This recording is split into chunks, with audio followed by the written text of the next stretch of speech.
সকাল সকাল চলে এসেছি পুকুরের টাটকা মাছ খাবো বলে।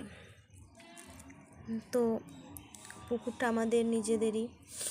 আমার দাদা সেখানে জাল পেতেছে মাছ ধরবো বলে।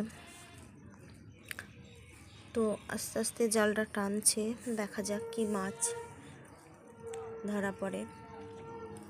বিভিন্ন রকমের মাছই আছে পুকুরে, রুই, কাতলা, গলদা চিংড়ি, চিংড়ি, সমস্ত রকমের মাছই আছে। তো দেখা যাক কি মাছ ওঠে। দেখে তো মনে হচ্ছে একটা পুঁটি মাছ, সরল পুঁটি। তো যাই হোক, কিছু তো একটা লেগেছে। জালটা তেমন ভালো না, দুর্বল জাল, সেই জন্য হয়তো বেশি ভালো মাছ উঠছে না। তো একটাই উঠেছে, সেটাই হবে রান্না।